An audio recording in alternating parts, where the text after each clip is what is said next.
درانه کتونکو السلام علیکم. زه محمد سلمان همدرد د حق غږ پښتو چینل خبري لنډیز کې ستاسو کوربه اوس تاسو پام را اړوم د مهمو خبرونو لنډیز ته.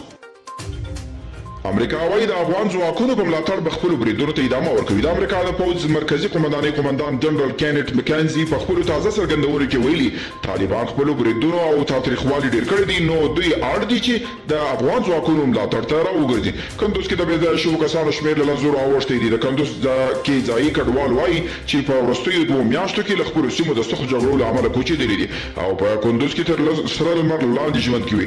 له دوی سره ښځې او ماشومان هم دي او وایي چې د خوراک او څښاک لپاره هیڅ هم نه لري. هسپانیا وایي له افغانستان سره بې مرستې او همکاري دوام کوي. په کابل کې د هسپانیا سفیر د بهرنیو چارو وزیر هاني فاطمه سره د لیدنې پر مهال ویلي په افغانستان کې د روانې جګړې د ختمېدو جدي اړتیا ده او دوی هڅه کوي چې خپل دا دریځ له نړیوالو سره هم شریک کړي.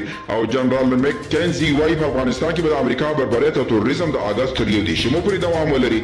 امریکا به د خپلو ګوډاګیانو په ملاتړ افغان ښځې، ماشومان او ملکیان د پخوا په څېر قتلوي. تر اګست راوروسته به امریکا د خپلې تاریخي ماتې او فضیحت په ترمیم کاري بوخت شي.